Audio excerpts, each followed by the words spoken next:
Video में अध्याय 7 को देखेंगे जिसका नाम है राशियों की तुलना, जिसे हम इंग्लिश में कहेंगे कंपेयरिंग क्वांटिटीज। तो इस अध्याय में जो हमारा पहला हेडिंग आता है वो है अनुपात एवं प्रतिशत का स्मरण, जिसे हम इंग्लिश में कहेंगे रिकॉलिंग रेशियोज एंड परसेंटेजेस। तो यहाँ पे हमारा क्या हेडिंग है, अनुपात एवं प्रतिशत का स्मरण। यहाँ पे एक शब्द है स्मरण।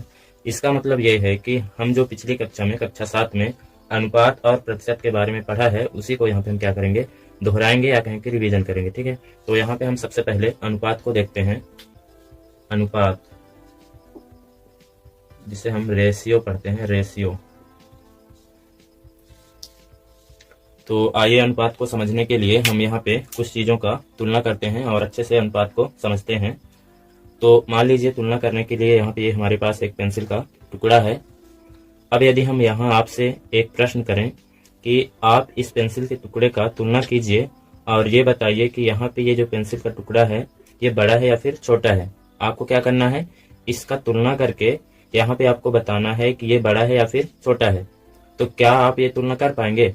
तो आप कहेंगे हम ये तुलना नहीं कर सकते हैं। क्यों? क्योंकि यहाँ पे ये अकेला वस्तु है ना। तुलना करने के लिए यहाँ पे और कोई वस्तु नहीं है तो हम किससे तुलना करेंगे, है ना।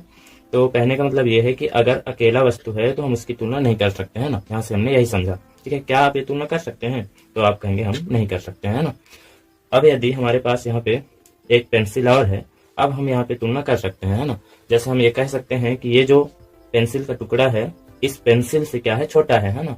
और अगर हम इसके बारे में बोलें तो हम कहेंगे कि ये वाला जो पेंसिल है इस पेंसिल के टुकड़े से क्या है, बड़ा है ना। ऐसा हम बोल सकते हैं कि नहीं? तो आप कहेंगे हम बोल सकते हैं। देखो अब यहाँ पे यदि हम एक प्रश्न आपसे और करें कि यहाँ पे आपने क्या देखकर हमसे ये कहा कि ये वाला जो पेंसिल का टुकड़ा है इस पेंसिल से छोटा है या फिर ये वाला जो पेंसिल है इस पेंसिल के टुकड़े से बड़ा है, आपने क्या देखकर कहा है? तो आप कहेंगे कि हम इनकी लंबाई देख करके कहा है ना। तो ठीक है, चलिए आपने इनकी लंबाई देखकर ये बताया है। तो यहाँ पे देखो आपके पाठ का नाम क्या है, राशियों की तुलना।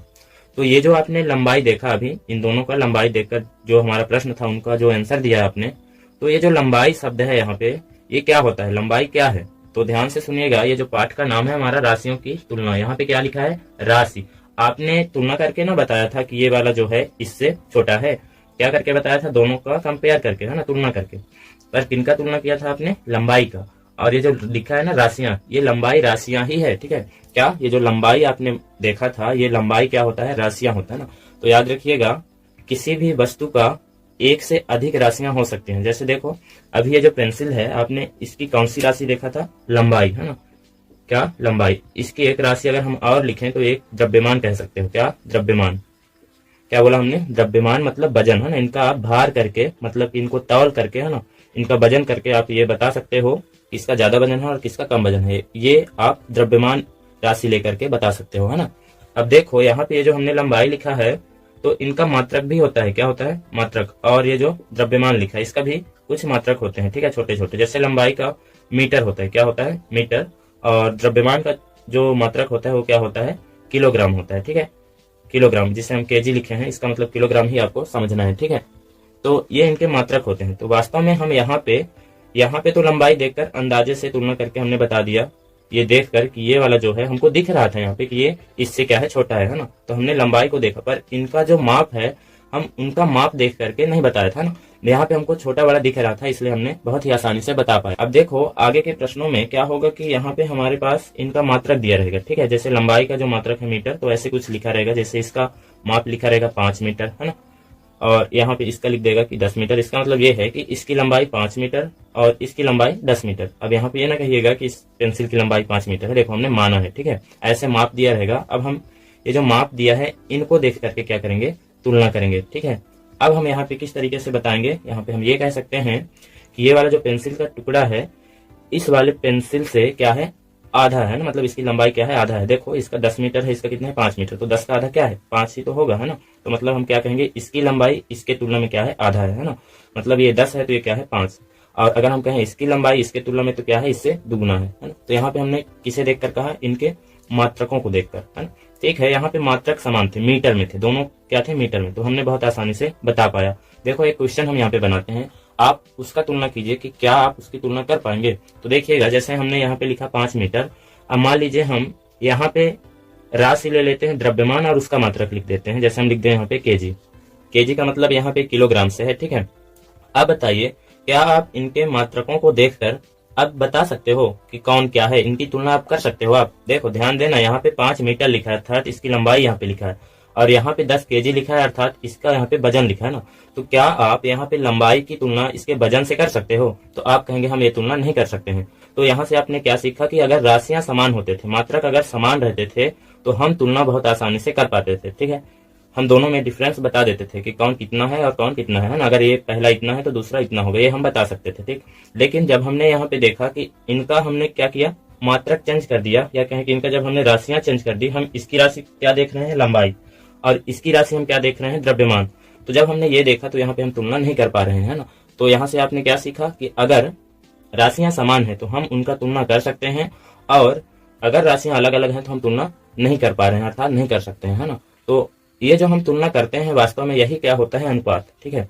क्या कहा हमने, ये जो हम तुलना करते हैं ये क्या होता है, अनुपात होता है, ठीक है। तो आइए यहाँ से हमने क्या सीखा, उन्हें यहाँ पे लिखते हैं। तो हमने पहला चीज ये सीखा कि अगर एक वस्तु है ना, अगर एक वस्तु है तो हम उसकी तुलना नहीं कर सकते हैं, अर्थात तुलना करने के लिए हमें 2 या 2 से अधिक वस्तुओं की आवश्यकता होती है। हमने ये सीखा, ठीक है। फिर इसके बाद हमने ये कहा कि अगर इनकी राशियां समान है तो हम तुलना कर सकते हैं, और अगर राशि अलग अलग है तो हम तुलना नहीं कर सकते हैं। हमने ये सीखा। और फिर हमने क्या सीखा कि यहाँ पे ये जो हम तुलना करते हैं वही क्या होता है, अनुपात होता है, ठीक है। तो हम इसकी अब परिभाषा बनाते हैं। यही जो कंसेप्ट हमने सीखा उसी से हम यहाँ पे अनुपात की परिभाषा बनाएंगे, ठीक है।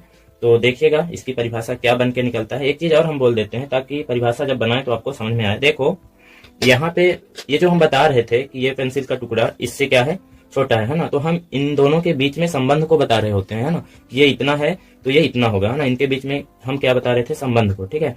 ये हमने संबंध शब्द क्यों बोला, क्योंकि अनुपात को संबंध भी कहा जाता है, ठीक है। तो इस बात को आप ध्यान में रखिएगा। अब हम आते हैं इसकी परिभाषा पर।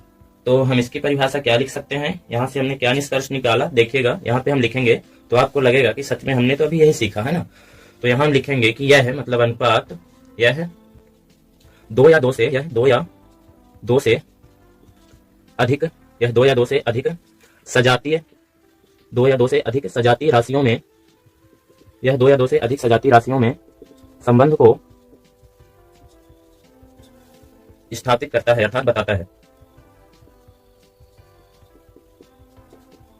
ठीक है। ये हुआ अनुपात की परिभाषा। इसकी कई सारे परिभाषा हैं, हम यहाँ पे अपने लैंग्वेज में इसे लिखे हैं, ठीक है। यहाँ पे हमने क्या लिखा, किया है 2 या 2 से अधिक सजातीय राशियों में संबंध को स्थापित करता है ना। देखो हमने जैसा कि बताया था कि जो हम तुलना करते हैं वही अनुपात होता है ना। तो वही तो हमने लिखा है यहाँ पे, क्या है 2 या 2 से अधिक सजातीय राशियों में, मतलब ये कि जो वस्तु है वो 2 या 2 से अधिक होनी चाहिए, है ना, क्योंकि तभी तो हम तुलना कर पाएंगे, है ना। और तुलना ही तो अनुपात है, तो इसीलिए यहाँ पे लिखा है 2 या 2 से अधिक, है ना। सजातीय का मतलब समान राशि होना चाहिए, ठीक है। जैसा कि हमने यहाँ पे देखा भी था कि अगर राशियां समान हो तभी तो हम तुलना कर पाते थे, है ना। तो वही लिखा है कि 2 या 2 से अधिक सजातीय राशियों में संबंध को स्थापित करता है। और हमने ये भी कहा था कि ये जो हम यहाँ पे ये बता रहे होते हैं कि ये छोटा है या बड़ा है ना, ये क्या बता रहे होते हैं, हम दोनों के बीच में संबंध को बता रहे होते हैं ना। तो वही लिखा है कि संबंध को स्थापित करता है, अर्थात बताता है ना। तो यही क्या है, अनुपात है। उम्मीद है आप बहुत अच्छे से समझ गए होंगे, है ना। यहाँ पे हम कुछ नोट्स लिखते हैं जिसे आपको ध्यान में रखना होगा, ठीक है। तो लिखने के बाद हम इसको देखते हैं। तो ये हमारे 4 नोट्स हैं जो अभी हमने सीखा, तो इन्हें आपको याद रखना होगा। पहला है, तुलना हमेशा 2 या 2 से अधिक वस्तुओं में होती है। दूसरा, हम तुलना हमेशा समान राशियों का ही करते हैं। तीसरा, तुलना करना ही अनुपात कहलाता है। और चौथा, अनुपात को संबंध भी पढ़ा जाता है। अब देखो यहाँ पे हमने ये पेंसिल लिए थे, इसके बाद हमने तुलना किया था ना, और ये बताया था कौन छोटा है कौन बड़ा। अब आपके मन में ये प्रश्न उठना चाहिए कि क्या हमेशा जो वस्तुएं होंगे वो समान होंगे। जैसे यहाँ पे ये पेंसिल है तो ये भी पेंसिल है ना, बस फर्क ये है यहाँ पे ये छोटा बड़ा है ना। तो क्या हम ऐसा ही वस्तु लेकर तुलना करेंगे? नहीं, जरूरी नहीं है कि जो हम वस्तु लें वो समान ही हो, है ना, फिर हम उनका तुलना करें। हम ये कहे हैं कि राशियां समान होनी चाहिए, है ना। वस्तुएं अलग अलग हो सकती है, जैसे यहाँ पे ये पेंसिल है ना, और यहाँ पे ये एक मार्कर है। अब भी हम तुलना कर सकते हैं। अगर हम इन दोनों की लंबाई के बारे में बात कहें तो यहाँ पे अभी भी हम यहाँ पे ये कहेंगे कि ये जो पेंसिल है यहाँ पे इस मार्कर से क्या है, बड़ा है ना। तो अब आपके मन में ये सवाल उठता होगा कि ये पेंसिल जो है हमेशा यहाँ पे क्या बड़ा ही रहेगा? तो देखो, अगर यहाँ पे कोई और वस्तु आप ला के रखते हो जैसे इससे जिसकी लंबाई अधिक हो, है ना, तो अब यहाँ पे ये छोटा हो जाएगा, है ना। तो यहाँ पे चीजें छोटी बड़ी होती रहेंगे, है ना। वो चीजों के साइज के अनुसार या कहें कि राशि के अनुसार है ना, वहाँ पे देखने के अनुसार लंबाई क्या है किसका है ना, उसके अनुसार छोटे बड़े होते रहेंगे है ना। जरूरी नहीं कि ये हमेशा यहाँ पे बड़ा ही रहेगा। अगर यहाँ पे इससे बड़ा वस्तु कोई आ गया तो अब फिर ये छोटा हो जाएगा उसके तुलना में है ना। तो उम्मीद है आपको समझ में आया होगा कि हम जो वस्तु है वो अलग अलग हो सकते हैं, तब भी हम तुलना कर सकते हैं, और क्या है कि वस्तुएं छोटे बड़े होते रहेंगे है ना। अब हम कुछ प्रश्नों के माध्यम से यह समझते हैं कि हमारे गणित में किस तरह के सवाल अनुपात से संबंधित पूछा जाएगा और हम उनको कैसे हल करेंगे है ना। तो आइए हम कुछ प्रश्न देखते हैं। ये हम यहाँ पे एक टोकरी बना रहे हैं।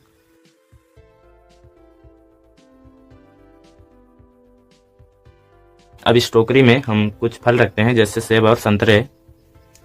तो इसमें हम 5 संतरे रखेंगे और 20 सेब रखेंगे। अब इस टोकरी में 20 सेब रखे हैं और 5 संतरे रखे हैं। अब इसमें से प्रश्न किस तरीके से बनेगा वो हम देखते हैं। यहाँ पे हम एक प्रश्न लिखते हैं। तो ये रहा हमारे पास एक प्रश्न जिसमें लिखा है संतरों की संख्या का सेबों की संख्या से अनुपात ज्ञात कीजिए। अर्थात यहाँ पे इस टोकरी में जो सेब और संतरे रखे हैं हमें उनका क्या करना है, अनुपात ज्ञात करना है। पर किससे? संतरों की संख्या का सेबों की संख्या से। ठीक है, हमको अनुपात ज्ञात करना है। तो ध्यान से यहाँ पे सुनिएगा कि इस तरह के प्रश्नों को हल करने के लिए हमको किन बातों को ध्यान में रखना है। देखो यहाँ पे क्या लिखा है, संतरों की संख्या का सेबों की संख्या से। तो यहाँ पे आप देख रहे होंगे कि ये जो से लगा है ये सेबों की संख्या के साथ लगा है ना। तो कहने का मतलब ये है कि इस तरह के प्रश्नों में जिस भी वस्तु या चीज की संख्या के साथ से लगा रहेगा उसको आपको बाद में लिखना है अनुपात लिखते समय है ना, और जिसके साथ से नहीं लगा है उसको पहले लिखना है। ठीक, तो यहाँ पे हल करते हैं तो ये बात आपको अच्छे से समझ में आ जाएगा कि हम कहना क्या चाहते हैं। तो देखो जब हम इसका हल करेंगे तो यहाँ पे हम थोड़ा सा लिखेंगे जो हम बता रहे हैं। हम लिखेंगे संतरों की संख्या का सेबों की संख्या से अनुपात बराबर, यहाँ पे हम क्या करेंगे, पहले संतरों की संख्या लिखेंगे। ठीक है, क्यों? क्योंकि संतरों की संख्या के साथ से नहीं लगा है और जिस भी वस्तु के संख्या के साथ से लगा रहेगा उसको हमको बाद में लिखना होगा। ठीक है, जैसे यहाँ पे देखिए हम पहले लिखेंगे संतरों की संख्या। संतरों की संख्या अभी हम हिंदी में लिखते हैं ताकि अच्छे से समझ में आए। संतरों की संख्या। अब यहाँ पे हम अनुपात का चिन्ह लगाएंगे। देखिए ये अनुपात का चिन्ह है। ठीक है, इसे हम अनुपात पढ़ते हैं। तो यहाँ हमने क्या लिखा, संतरों की संख्या अनुपात किससे करना था, सेबों की संख्या से। इसलिए अब हम यहाँ पे सेबों की संख्या लिखेंगे है ना, सेबों की संख्या। तो इसी का बात हम कर रहे थे कि ये जो अनुपात का चिन्ह है तो इस चिन्ह से पहले हमको उस संख्या को लिखना होगा जिसके साथ से नहीं लगा रहेगा। ठीक है, और इस अनुपात के बाद हम उस संख्या को लिखेंगे जिस वस्तु के साथ क्या हो, मतलब कि जिस वस्तु के संख्या के साथ क्या लगा हो, से लगा हो। तो इसको हम अनुपात इधर लिखेंगे और जिसके साथ से नहीं लगा रहेगा ना उसको हम इधर लिखेंगे। ठीक है, अब हम यहाँ पे मान रख देते हैं। तो संतरों की संख्या कितनी है, आप कहेंगे 5। आप यहाँ से देख सकते हैं ना 5 संतरे लिखा है। फिर हम इस अनुपात को लिखेंगे और सेबों की संख्या कितना है 20, तो हम यहाँ पे क्या लिखेंगे 20। अब हम इसे भाग के विधि से थोड़ा और आगे हल कर सकते हैं। अब आप सोचेंगे कि ये क्या है भाग की विधि, तो ध्यान में रखिएगा कि हम किसी भी अनुपात को भाग के रूप में लिख सकते हैं, अर्थात भिन्न के रूप में या कहें कि बटे के रूप में। ठीक है, देखो आप यहाँ पे हम लिखते हैं तो समझ जाओगे। देखो यहाँ पे हमने लिखा 5 और अनुपात का मतलब हम यहाँ पे बटे कर सकते हैं और ये 20 है ना, यही इसको हम भाग करना ही तो कहते हैं ना। 5 को हम 20 से भाग ही तो कर रहे हैं यहाँ पे। ठीक है, या कहें कि हमने इसे भिन्न में लिखा, जो अनुपात दिया था उसको हमने क्या किया, भिन्न में लिखा। अब अगर हम इसे कट करें तो 5 से 1 बार में और ये 5 से 4 बार में। ठीक है, तो कितना आया 1/4। अर्थात हम इसे पुनः से अगर अनुपात में लिखें तो हम लिखेंगे 1:4। तो ये हमारा आंसर है किसका, संतरों की संख्या का सेबों की संख्या से अनुपात का है ना, ये हमारा अनुपात है। तो इस तरीके के प्रश्नों को हम ऐसे ही हल करेंगे। ठीक है, उम्मीद है आपको समझ में आया होगा। अब हम देखते हैं नेक्स्ट टाइप का सवाल जो लिखा है 5 मीटर का 10 किलोमीटर से अनुपात ज्ञात कीजिए। तो देखो आप इस प्रश्न को देखकर सोच रहे होंगे कि हम इस प्रश्न का अनुपात नहीं बता सकते हैं क्योंकि हम इनका तुलना ही नहीं कर सकते हैं। आप सोच रहे होंगे यहाँ पे कि यहाँ पे जो राशियां दिया है वो अलग अलग दिया है, जैसे हम मीटर लिखा है, यहाँ क्या लिखा है किलोमीटर। तो ध्यान से सुनिएगा, यहाँ पे इनका राशि समान है क्योंकि यहाँ पे लंबाई के ही बारे में बात कर रहा है ना। क्या लिखा है, मीटर और किलोमीटर।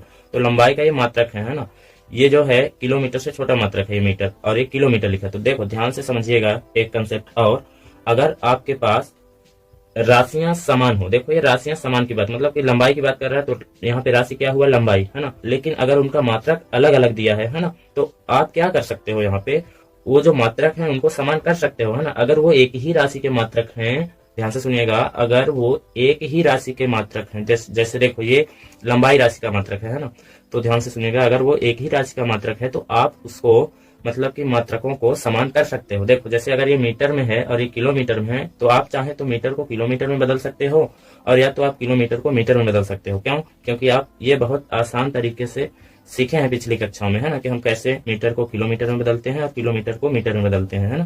तो ये आप सीखे हैं, तो उसी कंसेप्ट से आप इसको पहले बदल लोगे, है ना। यहाँ पे आप, सही बात है, यहाँ पे आप इनकी तुलना नहीं कर सकते हो, है ना, अभी, जब तक कि आप इनका मात्रक समान न कर लो अब, है ना।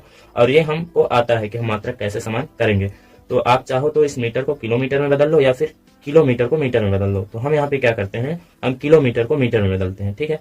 तो ध्यान से देखिएगा, सबसे पहले हम यहाँ पे जब हल करेंगे तो इसे हम पहले चेंज करेंगे, है ना, मतलब कि इसके जैसे बनाएंगे, या फिर हम इसे चेंज करेंगे, इसके जैसे बनाएंगे। कहने का मतलब ये है, यह मीटर को किलोमीटर में बना सकते हैं यहाँ पे, या फिर किलोमीटर को मीटर में। तो हम यहाँ पे क्या करेंगे, किलोमीटर को मीटर में बनाएंगे। तो यहाँ पे हम थोड़ा सा इसे जब हल करेंगे तो ये लिखेंगे, क्योंकि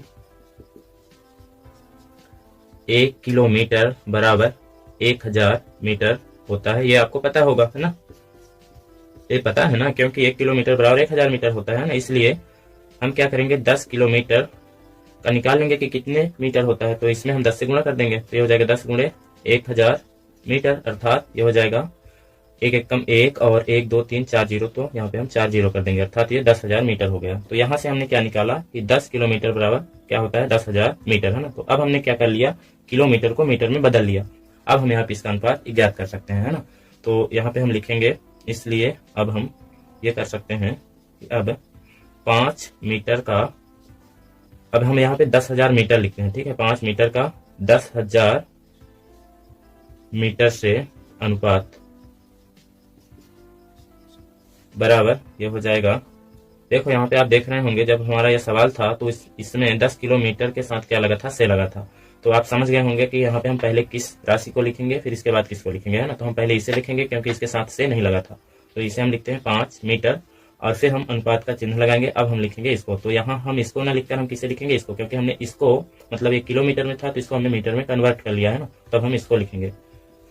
और आपको हर सवाल में ऐसे ही करना है, जब मात्रक अलग अलग हो तब, और वो मात्रक एक ही राशि का होना चाहिए, है ना, तभी हम ऐसे कर सकते हैं। अब लेकिन अगर यहाँ पे किलोग्राम होता और यहाँ पे किलोमीटर होता, तब हम यहाँ पे इस तरीके से चेंज नहीं कर सकते थे, है ना, मतलब हम इनको नहीं बना सकते थे समान। कब? जब ये अलग अलग राशि का मात्रक हो तब, है ना। लेकिन यहाँ पे तो ये लंबाई राशि का मात्रक है ना, मतलब एक ही राशि का मात्रक है, तो यहाँ पे हम इसको ऐसे बना सकते हैं। और हमने पिछली कक्षा में बनाना सीखा है ना, कि कैसे हम मीटर को किलोमीटर में बदलते हैं और कैसे किलोमीटर को मीटर में बदलते हैं ना।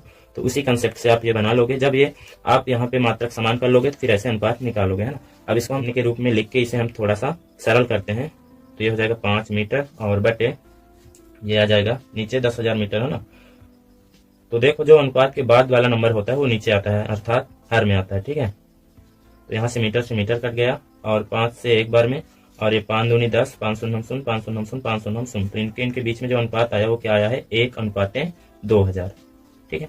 मतलब कि 5 मीटर का 10 किलोमीटर से जो अनुपात है वो कितना है, 1:2000 है, ठीक। तो इस तरीके से आप ऐसे सवालों को हल कर सकते हैं। अब देखो इस प्रश्न को थोड़ा सा और समझते हैं एक बार, ताकि आपके पास कोई भी डाउट ना रहे इससे संबंधित, या कहीं इस तरह के सवाल से संबंधित। देखो अगर एक ही राशि का मात्रक दिया है, पर मात्रक अगर अलग अलग है, समान होता तो हम तो आसानी से ऐसे लगा लेते हैं ना, यहाँ से इस स्टेप से। लेकिन अगर मात्रक अलग अलग दिया है और वो मात्रक एक ही राशि का है, जैसे ये मात्रक लंबाई राशि का है ना, तो हम वहां पे क्या करेंगे, पहले हम उनको एक ही मात्रक में, मतलब मात्रक उनका समान कर लेंगे, है ना, फिर हम अनुपात निकालेंगे। जैसे आप चाहो तो यहाँ पे मीटर को किलोमीटर में बदल सकते थे और किलोमीटर को मीटर में, है ना। तो हमने क्या किया, यहाँ पे किलोमीटर को मीटर में बदल लिया, है ना, फिर अनुपात निकाला। आप चाहे तो इसको किलोमीटर में बदल के आप यहाँ पे क्या कर सकते हैं, हल कर सकते हैं, ठीक है।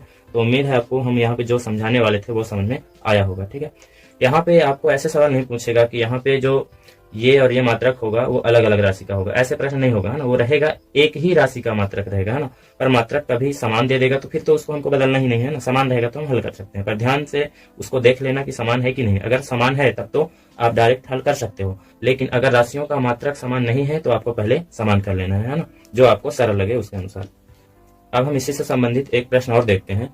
तो ये रहा हमारा अगला सवाल, जो लिखा है 500 पैसे का 10 रुपए से अनुपात ज्ञात कीजिए। यहाँ पे हमको क्या करना होगा, आप यहाँ पे देख रहे होंगे कि यहाँ पे जो 500 पैसे में है और ये जो 10 है वो रुपए में है ना। यहाँ पे मात्रक समान नहीं है, तो हमको क्या करना होगा, पहले इनका मात्रक समान करना होगा, है ना। तो यहाँ पे आप चाहो तो ये जो 500 पैसा है इसको रुपए में बदल लो, या फिर ये जो 10 रुपए है उसको पैसे में बदल लो, है ना। दोनों कर सकते हो, पर करना एक को है, या तो आप इसे रुपए में बदल लो या फिर इसे आप पैसे में बदल लो, है ना। क्योंकि ऐसा करने से मात्रक समान हो जाएगा, तो हम यहाँ पे तुलना बहुत आसानी से कर पाएंगे, है ना। तो हम क्या करते हैं, 10 रुपए को पैसे में बदल लेते हैं, ठीक है। आप चाहें तो इसे रुपए में बदल सकते हो। आपको वैसे भी पता है कि 100 पैसे बराबर 1 रुपए होता है, इसलिए 500 पैसे बराबर कितना हो जाएगा, 5 रुपए हो जाएगा, है ना। तो आप कर लेना जो आपको सरल लगे। हम क्या करते हैं, 10 रुपए को पैसे में बदल लेते हैं ना। तो यहाँ पे हल में हम सबसे पहले वही दिखाएंगे कि हमने किसको बदला है ना। तो यहाँ पे हम ये लिखेंगे, क्योंकि 1 रुपए बराबर क्या होता है, 100 पैसे होता है कि नहीं, आपको ये मालूम होना चाहिए, है ना। क्योंकि 1 रुपए बराबर 100 पैसे होता है, इसलिए 10 रुपए बराबर हम इसमें क्या करेंगे, 10 से गुणा कर देंगे, है ना। 100 गुणे 10 पैसे होगा, अर्थात जब हम इसे गुणा करेंगे तो कितना आएगा, यहाँ पे कितना आएगा, तो आप कहेंगे 1000 पैसे आएगा, है ना। कितना आएगा, 1000 पैसे, ठीक है। तो इस तरह से हमने 10 रुपए को क्या किया, पैसे में बदल लिया, अर्थात 10 रुपए बराबर 1000 पैसे होते हैं, है ना। अब हम यहाँ पे अनुपात निकालेंगे, तो हम लिखेंगे कि 500 पैसे का, अब हम इसको लिखेंगे, ठीक है, 10 रुपए नहीं लिखेंगे, अब हम क्या लिखेंगे, इसको 1000 पैसे को, है ना। तो हम लिखेंगे अब 500 पैसे का 1000 पैसे से